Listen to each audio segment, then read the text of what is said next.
Hey, herzlich willkommen bei Paid Motion. Mein Name ist Paul und heute gibt es nicht primär Parcours, heute gibt es eine Fahrradtour. Ich habe jetzt meine letzte Prüfung gemacht heute und mache jetzt erstmal lange Urlaub und dafür wollte ich eine Fahrradtour machen durch die Lande und ich habe überlegt, euch dabei mitzunehmen, das Ganze ein bisschen zu dokumentieren und ja, ich denke, dann wird es Zeit auch loszufahren, ne? Also das Fahrrad ist bepackt und ich bin ready to go. Der Himmel ist irgendwie grau. Es hat auch heute Vormittag geregnet, aber im Moment ist es trocken. Und es ist auch angesagt, dass es nicht allzu stark regnen soll, falls es regnet. Ja, dann geht's los.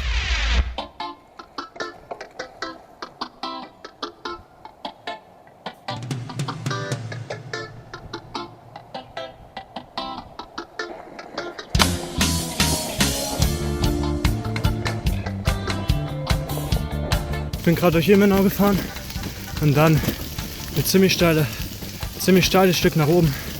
Musste ich schon echt ein bisschen asten. Es regnet jetzt auch, es macht es ein bisschen unangenehm, aber bis jetzt ist es alles eigentlich ganz human.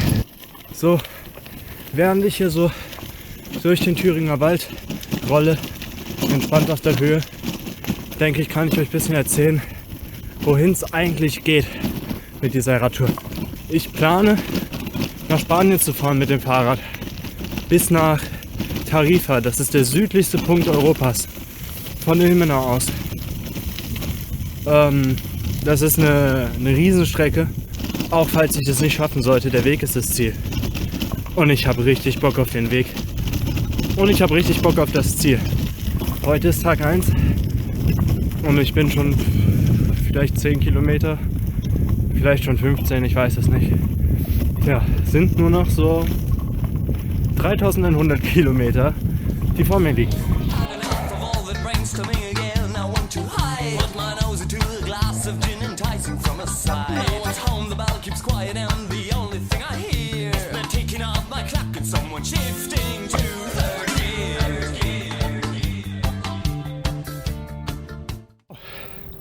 Wunderschönen guten Morgen. Wir haben einen neuen Tag und ich fahre jetzt heute weiter Richtung Fränkische Saale. Und grundsätzlich ist das Wetter heute deutlich besser. Also man sieht es ja auch irgendwie ein bisschen. Es ist alles ein bisschen lichter, sag ich mal. Und es ist auch angesagt, dass es nicht regnen soll. Ich hoffe mal, das hält sich auch. Ja, aber heute wird es auch erstmal eine entspannte Tour.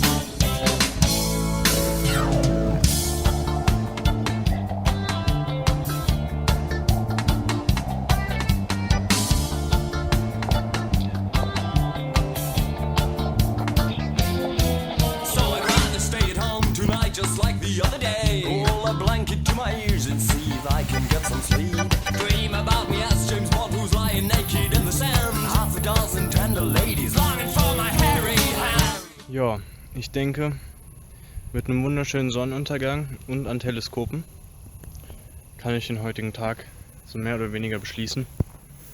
Ich habe es tatsächlich relativ weit geschafft.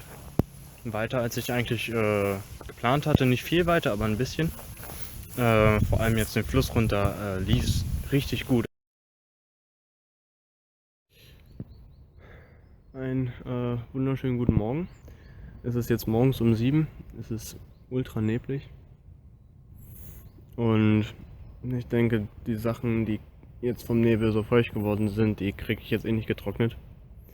Deshalb denke ich, rolle ich die feucht zusammen und trockne die dann bei meiner Tante. Gehe aber vorher nochmal zum Bäcker frühstücken, um erstmal ordentlich ein warmes Kaffeechen in meinen Körper einzuschlößen.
Einen wunderschönen guten Morgen. Ich befinde mich gerade am Ufer des Main. Ich habe gerade Münden verlassen und ja, habe 2 sehr schöne Tage bei meiner Tante verbracht. Wir haben uns Würzburg angeschaut gestern und jetzt mache ich mich auf den Weg und möchte bis zum Neckar fahren. Und dafür geht es jetzt erstmal eine gute Strecke, 50 Kilometer am Main entlang. Und es ist auch ein wunderschönes Tal hier. Ich habe jetzt den Fluss verlassen und fahre über die Hügel drüber, denn der Main macht jetzt eine ziemlich gewaltige Schleife und es ist einfach kürzer, fix über den Hügel zu fahren. Ja, also die Strecke ist jetzt recht viel befahren. Ich bin schon an dem Part vorbei, wo es Bundesstraße ist, aber es ist trotzdem ein bisschen anstrengend mit dem vielen Verkehr, aber wenigstens geht es jetzt einfach nur noch bergab.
Schönen guten Morgen.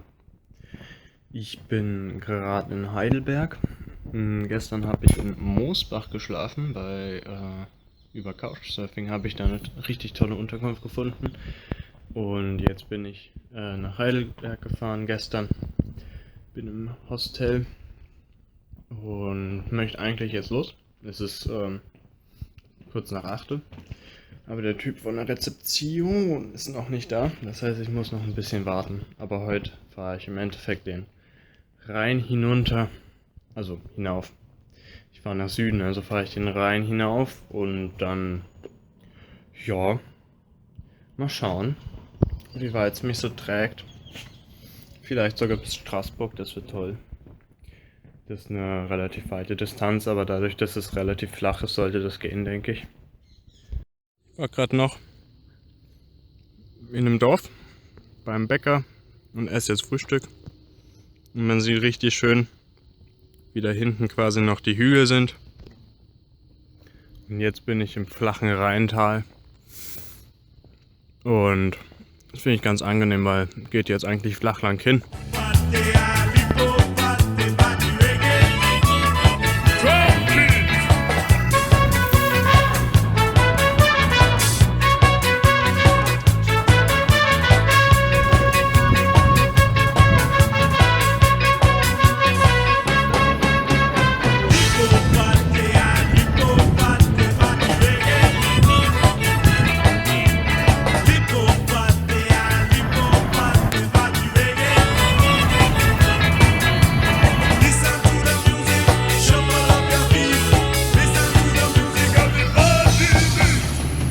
Ich bin jetzt an einem wunderschönen Weg, einen Kanal entlang.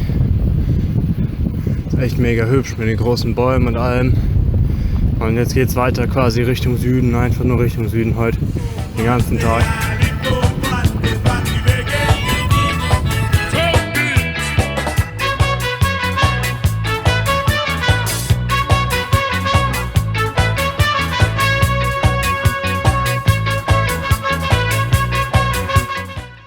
Das ist wahrscheinlich der letzte Blick, den ich auf Deutschland haben werde. Jetzt für eine ganze Zeit, glaube ich. Ist auf jeden Fall der Schwarzwald. Der erhebt sich noch hinterm Rhein. Und jetzt fahre ich mehr oder weniger direkt nach Frankreich hinein. Also bye bye. Bye bye Deutschland.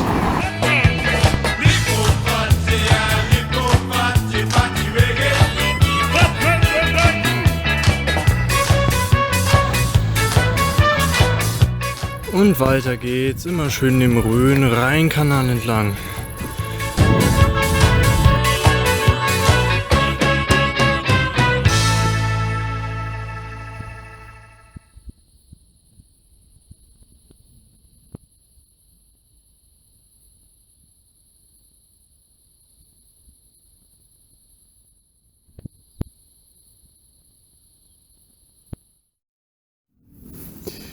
Ja, guten Morgen.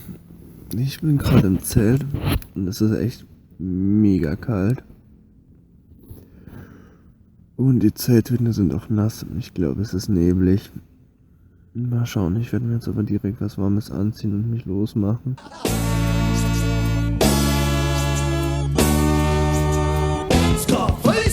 Gut, zum Trinkjoghurt Croissant.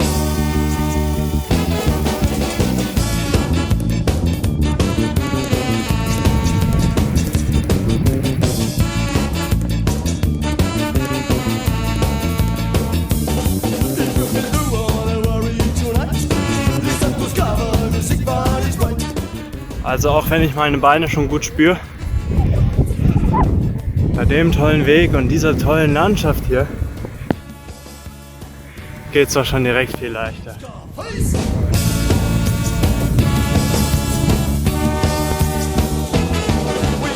Also ich habe gerade noch mal eine gute Stunde Pause gemacht, noch mal ein kleines Küchlein gegessen und noch eine Cola getrunken, die Beine noch mal ausgeruht. Und jetzt geht's schön lang hin weiter, den Fluss entlang und da oben, man sieht es vielleicht nicht richtig, ist eine richtig große Festungsanlage.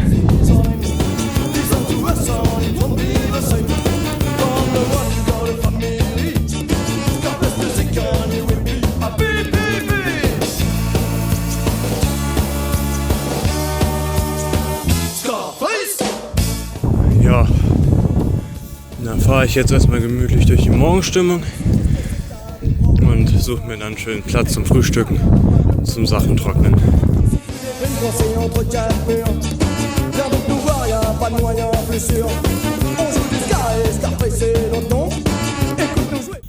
Ich habe gerade übelsten Gegenwind, das macht gar keinen Bock und ich wollte halt noch eigentlich ganz schön weit fahren. Und dann mache ich dort wahrscheinlich eine größere Pause und esse richtig was. Und schau dann mal, wie es weitergeht. Ey, das ist so ein Mistgrad. Ich habe gut Gegenwind die ganze Zeit. Und jetzt bin ich irgendwie auf so einem scheiß Feldweg. Es geht nicht richtig voran, weil hier kann man ja nicht durchziehen und mit dem Gegenwind erst recht nicht. Es wäre nice, wenn ich wenigstens einen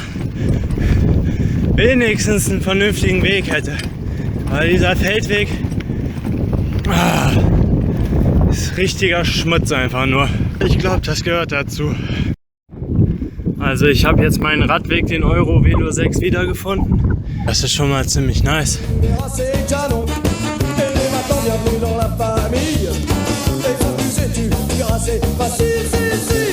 Weg gefunden, der geht anscheinend eine alte Bahntrasse lang.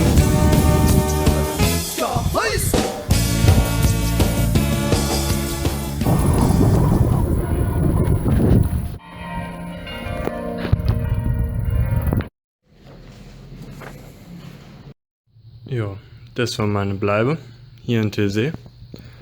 So in der Baracke. Und ich war hier tatsächlich alleine und dann hatte ich halt da meinen Schlafsack drauf gepackt. Und jetzt bin ich ready to go nach Lyon.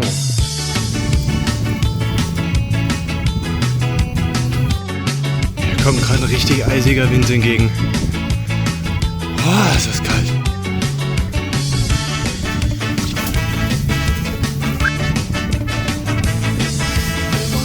Mittag mit Joghurtdrink und Baguette.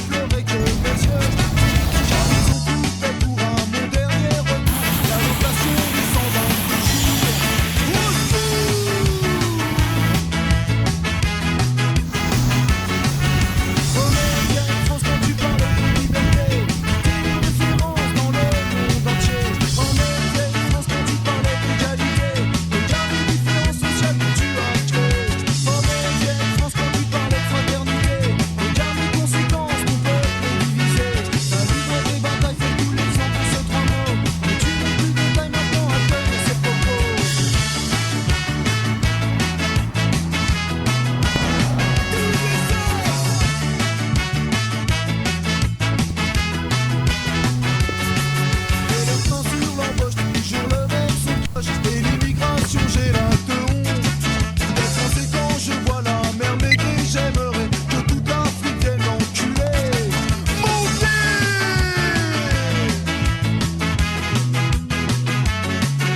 Oh vieille France, quand tu parlais de liberté, t'étais une référence dans le monde entier. Oh vieille France, quand tu parlais d'égalité, regarde les différences sociales que tu as créées. Oh vieille France, quand tu parlais de fraternité, regarde les conséquences, ton peuple est divisé. Ta livré des batailles, tel boulet sans pousser trois mots. Mais tu n'es plus de taille maintenant à tenir ses propos.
Let me see your light.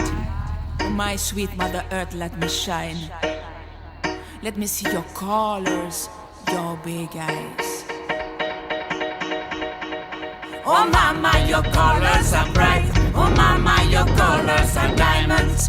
In these your bad times, oh mama, your colors are bright. Oh mama, your colors are diamonds. In these your bad times, oh mama. Whoa, whoa, whoa, whoa, mama.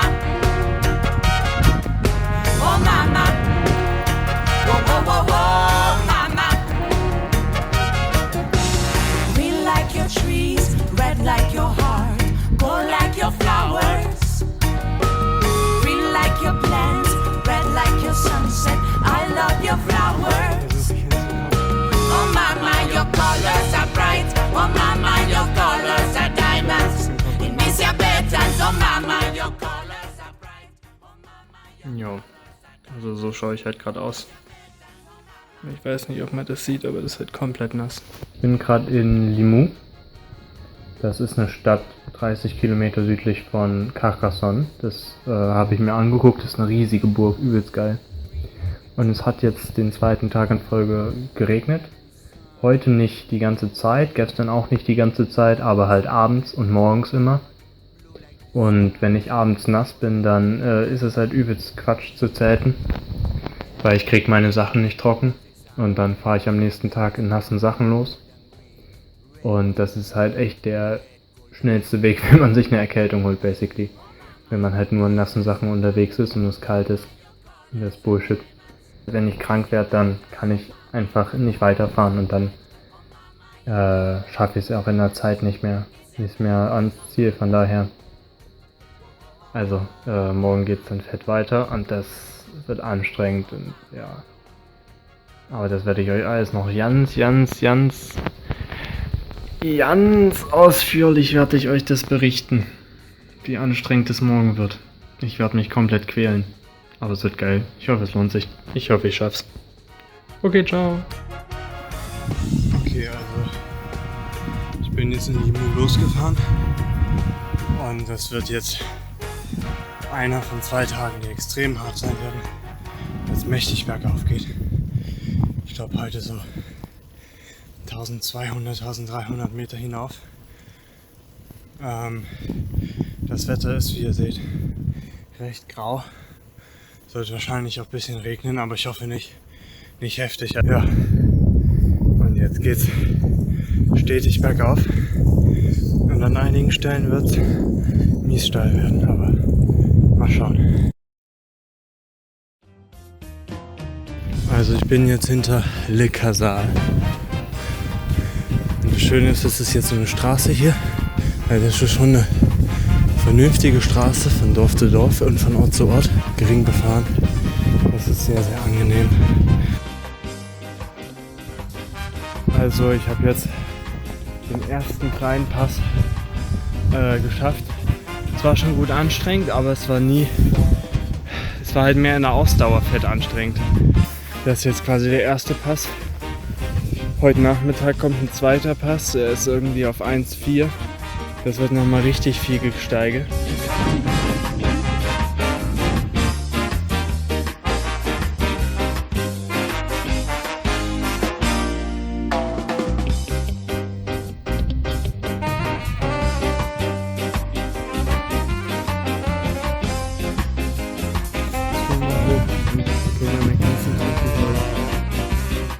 Ich habe die Berge irgendwie so vermisst und ich weiß nicht, auch wenn es sau anstrengend ist, tut so gut, einfach diese Landschaft zu sehen.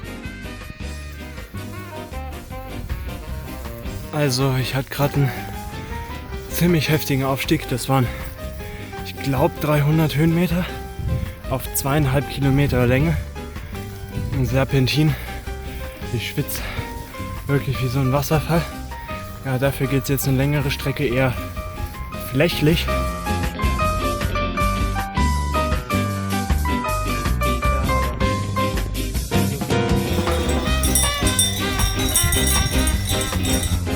Ich bin hier in so einer Art Hochebene.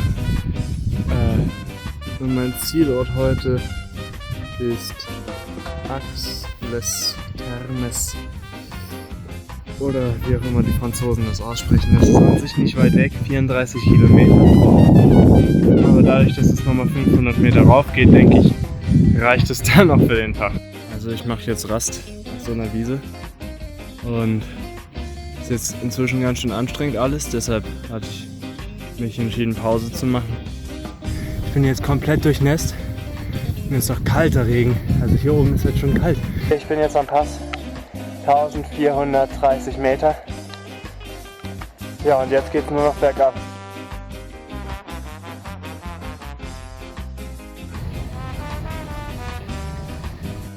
Also ich bin jetzt im Tal angekommen. Die Abfahrt war eigentlich ganz spaßig, aber auch schwierig, weil man halt echt schnell war. Und die Straße war halt nass und da musste man ein bisschen aufpassen. Das Hotel ist nicht geil. Man kann drin schlafen, mehr aber auch nicht. Die Heizung funktioniert nicht, das heißt, ich kann morgen auch nasse Sachen nach Andorra hochfahren. Habe ich schon richtig Bock, aber dafür versuche ich jetzt einfach was Schönes zu essen zu finden und morgen auch dann ein schönes Hotel in Andorra zu finden für 2 Nächte, wo ich dann all meine Sachen ordentlich trocknen kann. Jo, also ich verlasse jetzt Aix les Thermes und jetzt geht es mehr oder weniger bloß das Tal hinauf. 1700 Meter Aufstieg auf 30 Kilometer. Und ich glaube, das wird jetzt einfach mein Vormittag. Einfach nur hinauf. Also es geht hier die Bundesstraße lang, deshalb filme ich auf dem Weg ganz wenig, weil das vom Verkehr ist es okay, aber es ist schon einiges los. Und dann halt auch LKWs, dies, das, und da sieht man halt, hinterm LKW ist dann immer eine ganz schöne Schlange.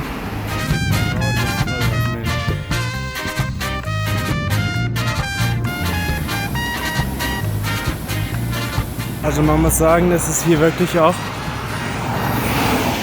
jetzt richtig Hochgebirge, die Landschaft. Ich kann eigentlich gar nicht so richtig einschätzen, wie weit oder wie hoch ich gefahren bin bis jetzt. Das ist ganz komisch. Ich habe gerade eine längere Pause gemacht und ein bisschen was gegessen, Keks und getrunken. Und jetzt muss ich dann noch, je nachdem, entweder 600 Meter rauf oder fast 1000, je nachdem, ob ich den Tunnel fahren kann oder nicht. Und hier ist gerade eine Biene an meiner Hand, ja. So, ich möchte jetzt aber gern weiterfahren, ne? Also verpiss dich bitte. Danke. Man muss doch sagen, der Vorteil an der Bundesstraße ist, dadurch, dass hier auch LKWs hochfahren, ist es nie krass steil. Es gibt immer bergauf und es ist schon anstrengend, aber es ist nie so, dass es so fett hochgeht, weil LKWs müssen das auch schaffen. Ich bin die Straße hochgefahren und jetzt geht es hier um den Bergrücken drumherum. Bestimmt noch so 200 Höhenmeter und dann ist irgendwo der Checkpoint und die Landesgrenze.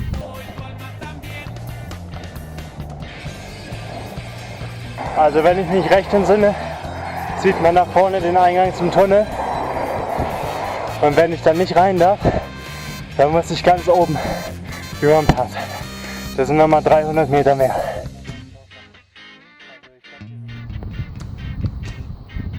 Das hat sich eine Speiche gelöst. Eine Speiche rein. Die ist locker, die ist raus.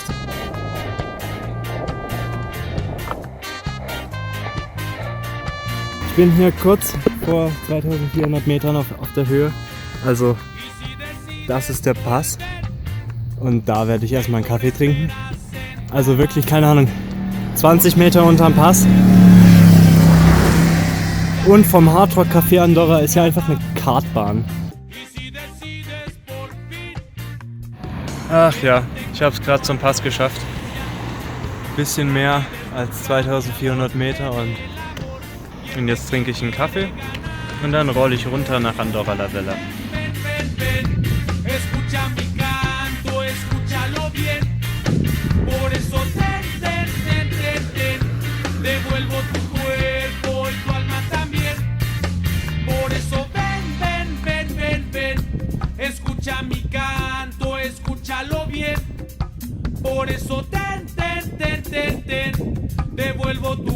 Ich mache mich jetzt auf zur Abfahrt. Dafür ziehe ich mir nochmal Handschuhe an und Tuch, weil es wird nochmal ordentlich kalt mit dem Fahrtwind.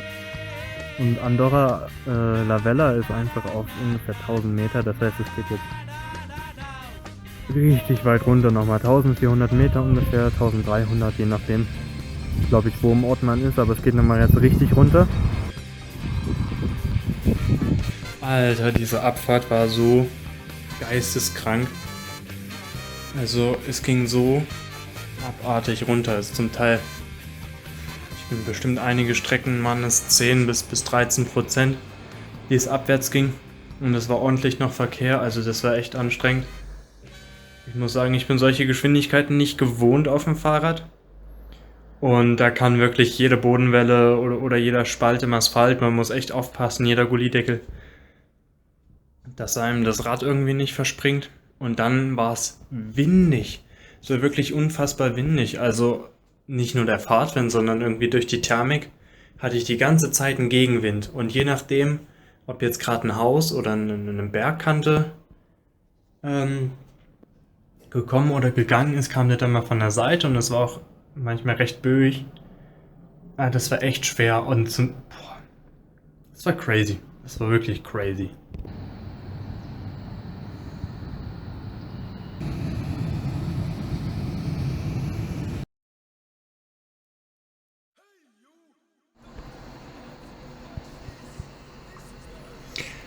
Ja. Gut, so viel dann zur Parcours-Session in Andorra. Naja, gut. Ich glaube, ich gehe ins Gym dann.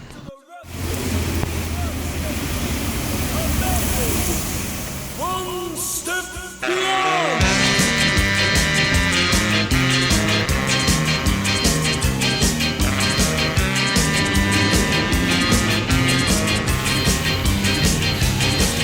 beyond.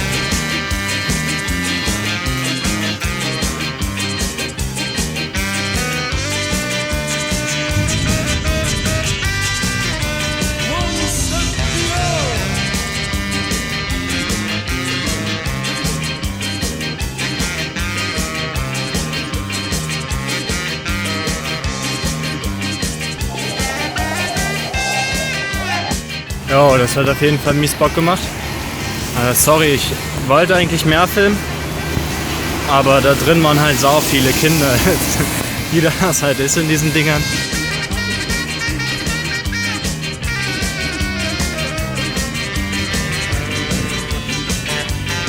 Und jetzt ist ein neuer Tag. Ich habe gefrühstückt, pack meine Sachen und mach mich los. Und jetzt geht's quasi aus Andorra hinaus, nach Spanien. Wahrscheinlich viel Bundesstraße. Okay, auf nach Spanien. Jo, also ich bin gerade in Spanien.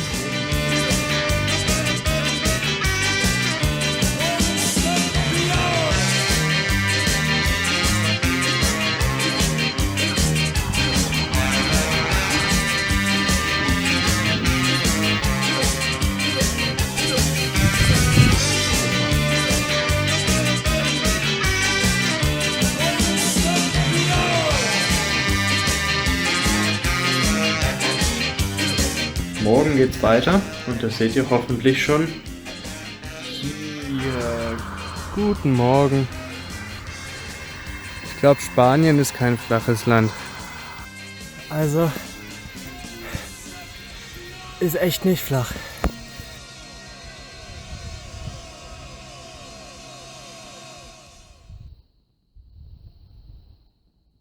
So, also ich mache gerade Pause auf dem Pass.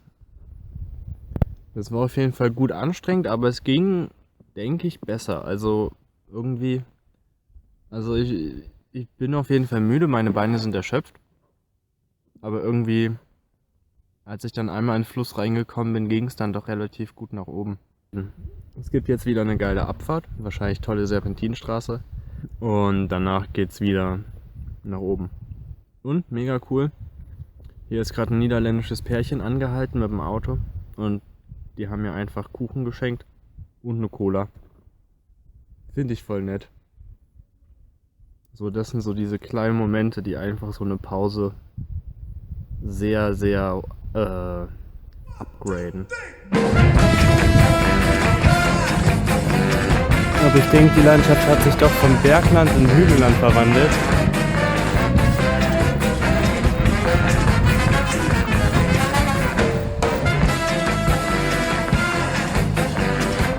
Irgendwie ist die Motivation gerade echt low. Also ich bin gerade einfach auch mega müde, weil heute anstrengend war, weil es halt auch arg hinaufging. Und da wo es hinabging, hatte ich Gegenwind. Also ich bin einfach auch erschöpft gerade. Von meinem Hinterrad war ja die Speiche gerissen. Und das fängt jetzt halt an zu eiern, das Hinterrad. Und das ist halt nicht gut. Also damit, wenn es anfängt zu eiern, kann ich nicht ewig weiterfahren. Das heißt, ich muss das dann jetzt irgendwo reparieren lassen, weil ich kann das nicht auf Tour selber reparieren, weil ich einfach die Sachen nicht dabei habe. Und ich überlege das halt morgen in Saragossa zu machen und hoffe, dass die das an einem Tag schaffen. Und sonst muss ich halt 2 Tage bleiben.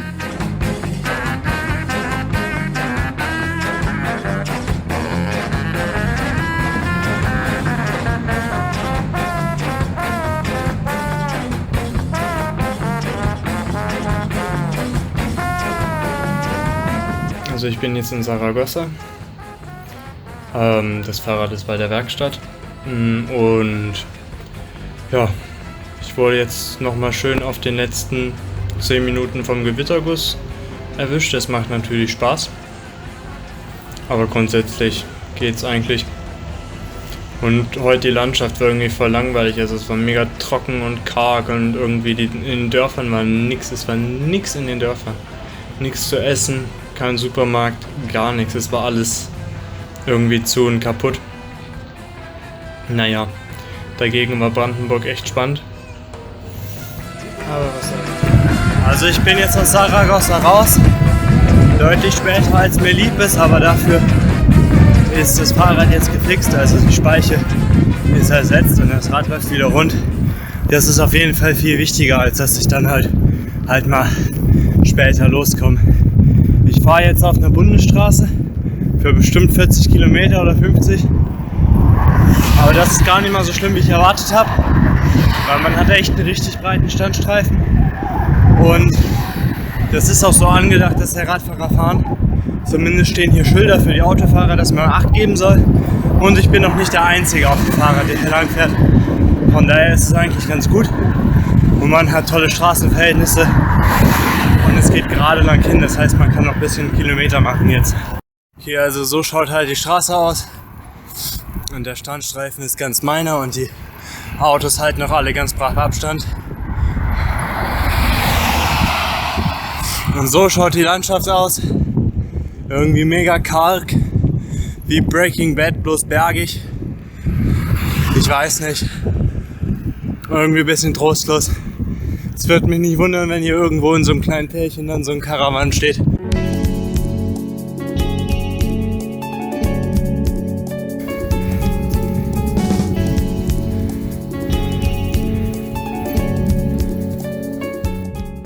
ist ein bisschen crazy.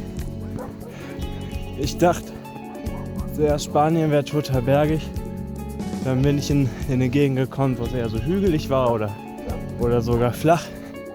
Und jetzt denkt sich Spanien wieder, ach komm, mach noch mal einen kleinen Pass. Ich meine, es ist jetzt nicht so ein dickes Ding wie in den Pyrenäen, aber trotzdem wieder ordentlich hochstrampeln. Echt nicht flach. Una scarsa son, el cafeta, la maldita, e inspector. Silo, como?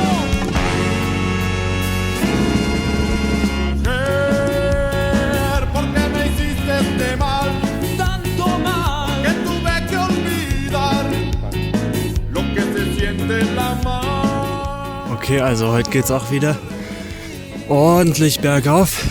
Insgesamt glaube ich 1500 Meter heute. Sagt mir zumindest Komoot. Aber wenigstens muss ich auch mal sagen, das Tal ist grün. Die Hügel und die Berge hier sind grün. Und die Vögel zwitschern. Und deshalb ist es auf jeden Fall deutlich angenehmer als in der Gegend um Saragossa, wo es so karg war und trocken. Ganz ehrlich, wenn ich durch solche Täler fahren kann, dann fahre ich auch gerne mal 1500 Meter Steigung.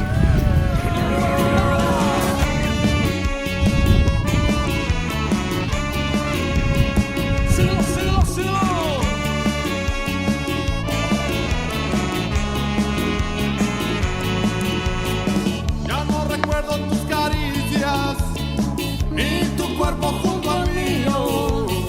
Ya no recuerdo a tus besos, mujer. Mi corazón está vacío. Hey,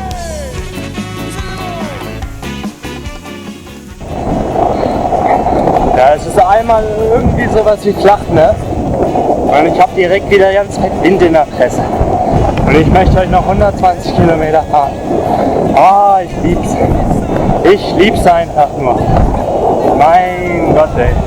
Ja, also so schaut das Wetter aus. Bisschen doof bloß, dass ich da lang muss. Ja, gar kein Bock, aber hilft ja alles nicht. tanto tiempo, he pensado tanto tiempo. He perdido. Ich bin fett lost. Ich glaube, ich bin gerade über Autobahn gefahren oder zumindest über eine sehr fett befahrene Bundesstraße. So, also ich stehe jetzt vor der Stierkampfarena und bin fast da bei meinem Couchsurfing-Haus und ich muss sagen, heute ist basically alles an Komplikationen passiert, was bei einer Radtour so passieren kann. Ich hatte Fettgegenwind, ich hatte gut Hügel mit Aufstieg, ich hatte einen Gewitterschauer, ich hatte jetzt Fettstadtverkehr in Madrid und zwar ewig lange, bestimmt 20 Kilometer und jetzt habe ich zur Krönung des Abends noch einen Platten. Geil.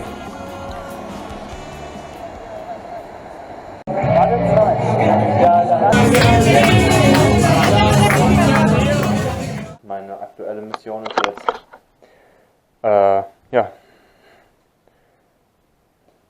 den Platten zu flicken. Das ist der Übeltäter, dieses kleine Scherblein.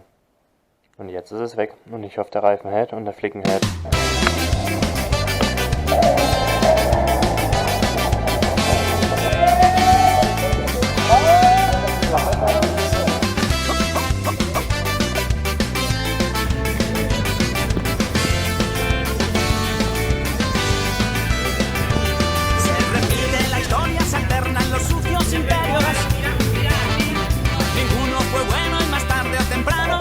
Imagine, du kletterst einfach auf den Kran hoch, der in den Gelben ist.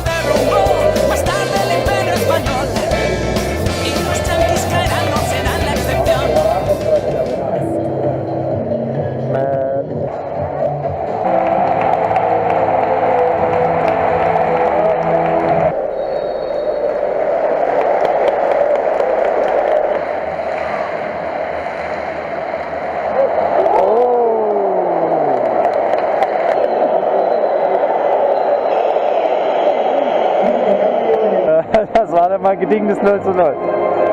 War aber nice, hat Spaß gemacht.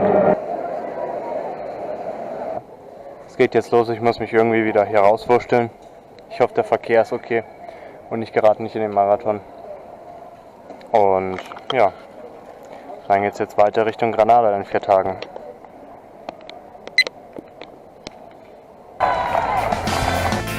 Also hier ist Spanien flach. Conquistan países, imponen su pobre cultura, saquean recursos sembrando pobreza y rencor, manipulan los medios de información, privándonos de la verdad. Also manchmal frage ich mich echt, wo Komoot seine Routen hernimmt. Also,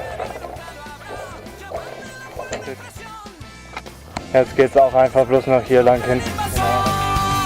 Americans, the empire will fall, the empire will fall, the empire will fall.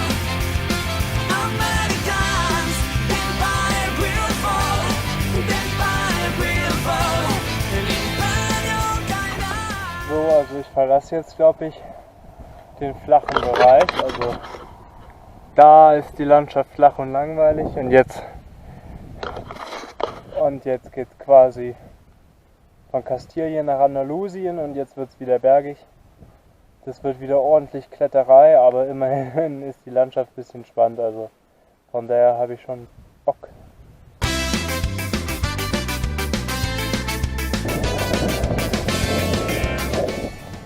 Nur Oliven. Vorne, rechts, hinter mir, links von mir. Überall Oliven. Sus horribles tentáculos los puedes ver en cualquier guerra ilegal. Jetzt muss ich dann nochmal wiederholen. Literally Oliven, soweit das Auge reicht. So, ich bin jetzt kurz hinter Úbeda und das ist die Sierra Nevada. Und da geht es jetzt quasi halb durch, halb dran vorbei. Schaut auf jeden Fall mega nice aus.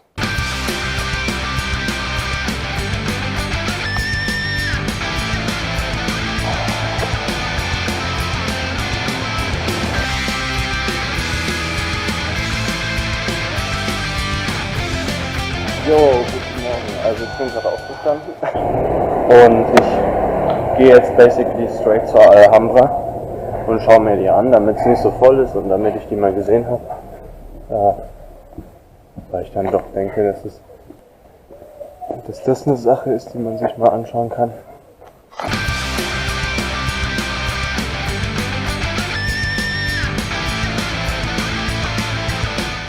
versuche, weil mein Ticket mich erst in 10 Minuten in den Palast reinlässt, habe ich mir erstmal ein Frühstück geholt und schnabuliert es jetzt.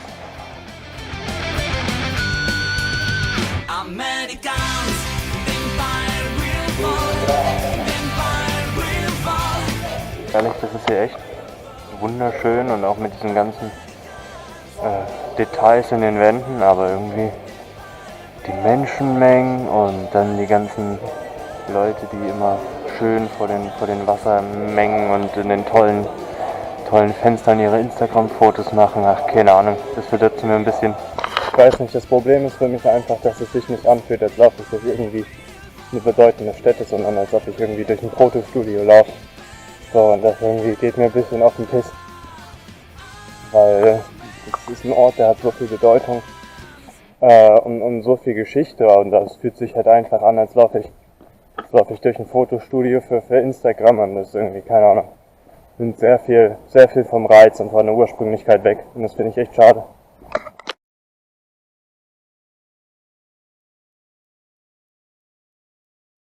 Also ich bin jetzt aus Granada raus und eigentlich ganz happy, dass ich die Stadt verlassen habe, weil es irgendwie so voll und so eng, ich weiß nicht, das mag ich nicht so sehr. Und jetzt geht's in die Berge von Malaga. Bergauf und mit Gegenwind. Einfach perfekt, Diggi. Einfach perfekt, ey.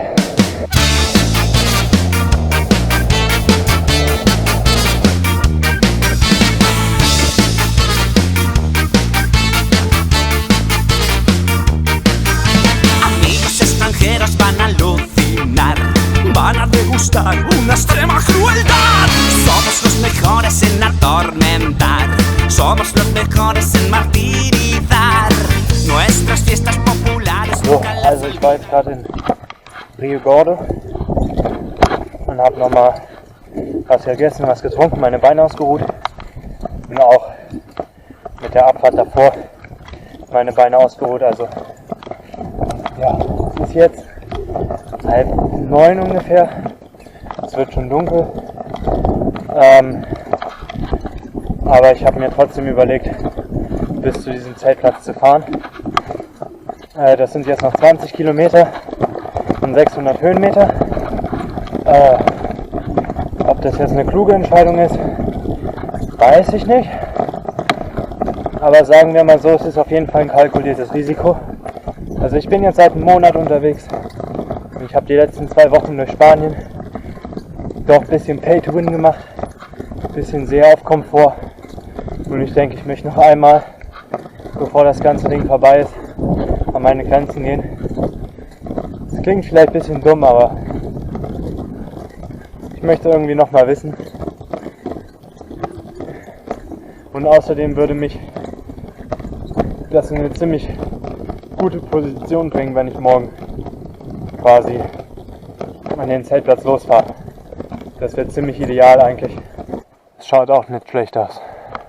Und ich werde vorher noch mal einen Disclaimer machen. Das, was ich jetzt mache, ist Ego-Biking. Also, ich glaube, es ist jetzt ziemlich safe, wenn ich sage, nicht nachmachen. Okay, also ich bin jetzt angekommen. Hat echt ein bisschen länger gedauert als erwartet, weil ich mich erstmal zurechtfinden musste im Dunkeln.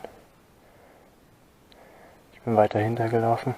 Da war irgendein großes Viech im Busch. Er hat übelst geraschelt und auch gegrunzt, als entweder was ein Wildschwein oder irgendwie, keine Ahnung, ein Hirsch oder so. Hatte ich keinen Bock drauf. Deswegen bin ich jetzt hier. Ich war jetzt einfach fix mein Zelt auf und geschlafen. Gute Nacht.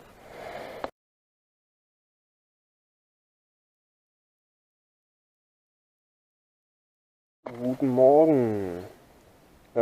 Ja, nach dieser Kloppertour gestern war ja der Anfang von der Nacht ein bisschen schwierig.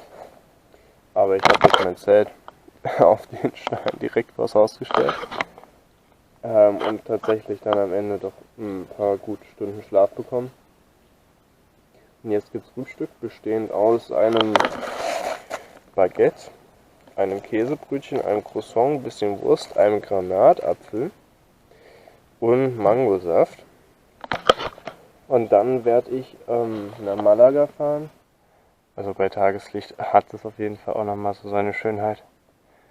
Und ich packe jetzt quasi meine Sachen zusammen und fahr los nach meiner Reise.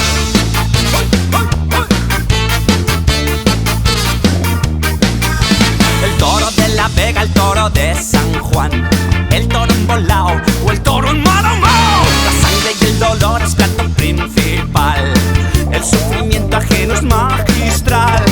Goce con nosotros viendo agonizar a un animal. Esta es la imagen que ofrecemos al resto de la humanidad. Profesionales del tormento más cruel. Also die Fahrt war heute eine der frustrierendsten, die ich je hatte. Ich bin am Ende wirklich 10 Kilometer Autobahn gefahren, weil es nicht mehr ging.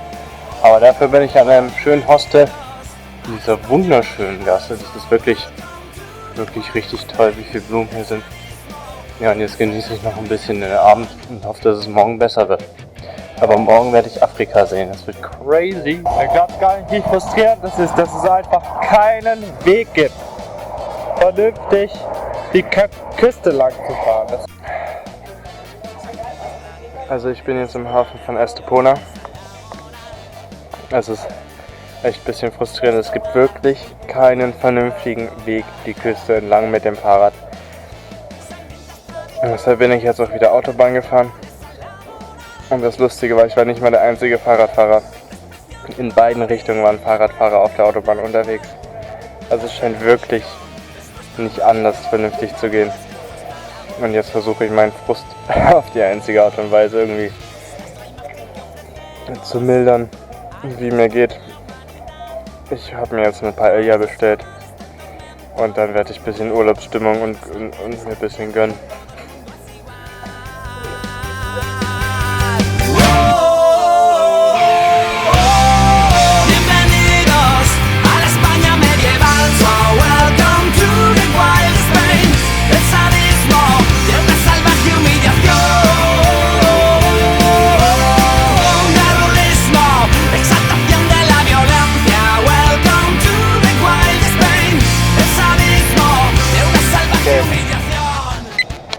Hier ist jetzt der Grenzübergang. Hunter war, aber dieser Berg schaut ja mal crazy aus. Genau.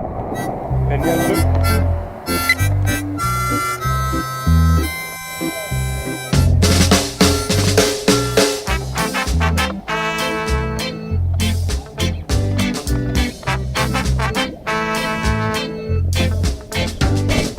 Stop your messing around.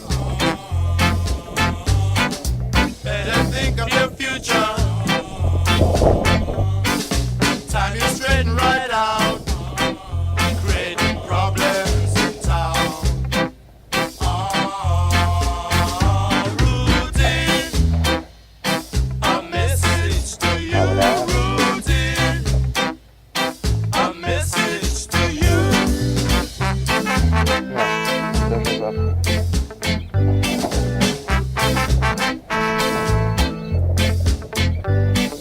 Stop your fooling around. Geht's dann da die Bucht entlang. Irgendwo überall ist die Hügel da. Und da hinten ist dann Tarifa, was der allersüdlichste Punkt ist. Ja, also ich habe jetzt mir nochmal den Rock von Gibraltar angeguckt, also diesen großen Berg, diese große Spitze. War ganz cool. Hatte echt schönen Ausblick, konnte bis nach Afrika gucken, all diese Sachen. Und jetzt habe ich meine Sachen gepackt und fahre die letzte Etappe bis nach Tarifa. Und ich habe schon ein bisschen Vorfreude. Ich glaube, streckenmäßig wird es wieder ein bisschen viel Verkehr. Aber es ist einfach die letzte Etappe und das ist schon, fühlt sich toll an.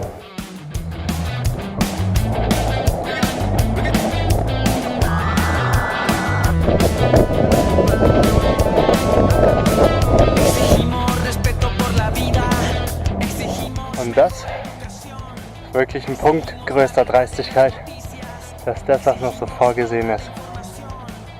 Auf der Autobahn einfach und dann mit dem Fahrrad. Und es ist einfach so angedacht.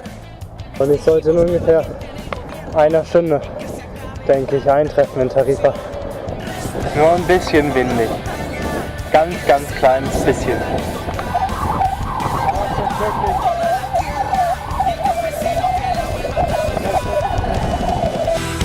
Exigimos, porque la voz podemos levantar. Exigimos, porque tenemos derecho a protestar. Exigimos. Okay, also das Tor da ist verschlossen, aber davon lasse ich mich jetzt nicht aufhalten. Ich gehe jetzt um die Bastion drumherum und zur Not kletter ich durch. Ich bin jetzt so nah dran. Okay, also außenrum führt kein vernünftiger Weg vorbei. Da muss es wohl auf die harte Tour geschehen.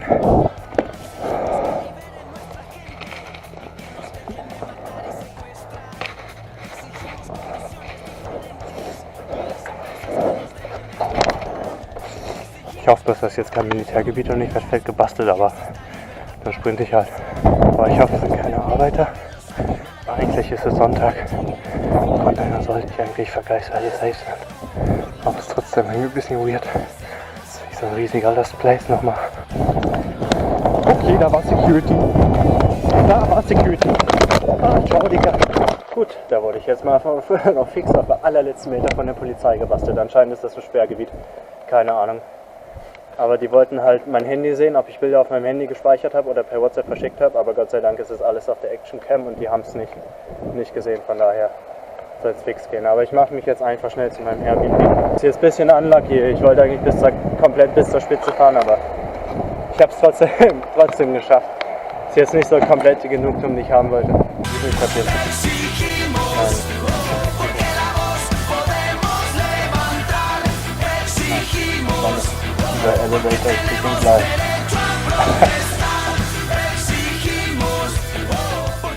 So, herzlich willkommen zu meinem Airbnb für die nächsten 3 Tage, das ich mir, denke ich, verdient habe.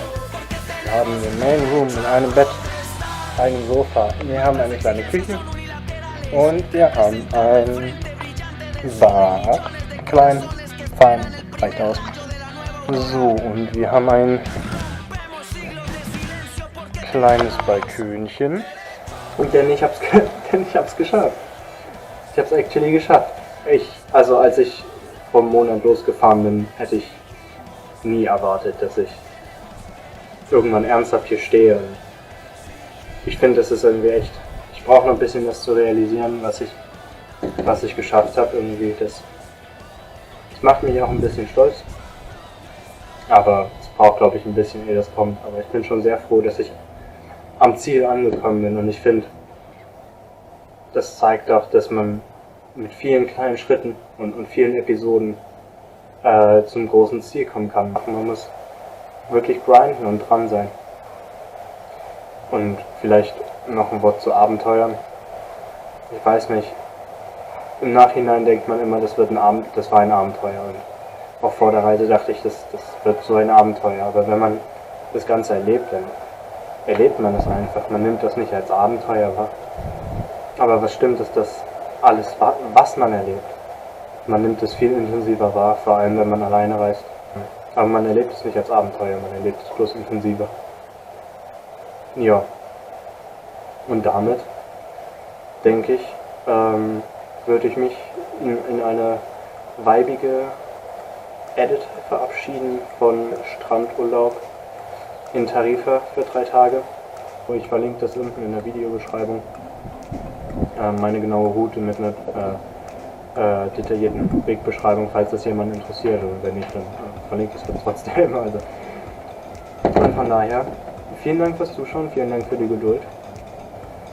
Und man sieht sich demnächst mal wieder. Ciao.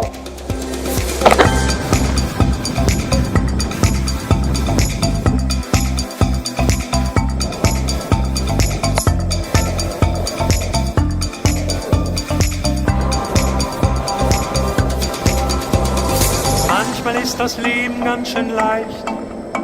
2 Räder, ein Lenker und das reicht. Wenn ich mit meinem Fahrrad fahre, dann ist die Welt ganz einfach. Die Autos stehen im Stau, ich fahr vorbei. Alle Ampeln grün, die Bahn ist frei. Wenn ich mit meinem Fahrrad fahr, mitten durch die Stadt.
ein Fahrrad hat, dann fliegen die Gedanken.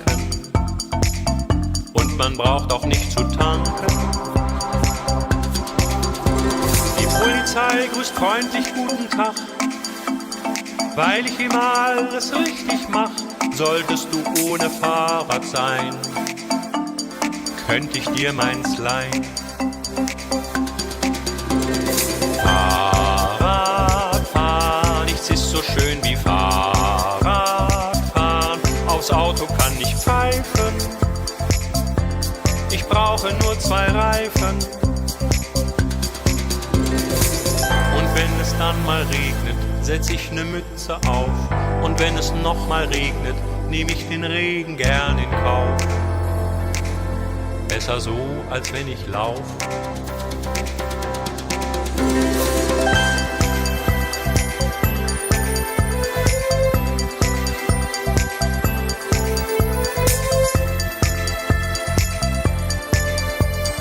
Fahrradfahren,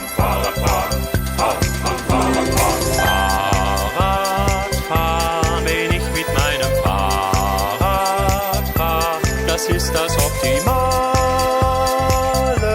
und lüftet die Sandale.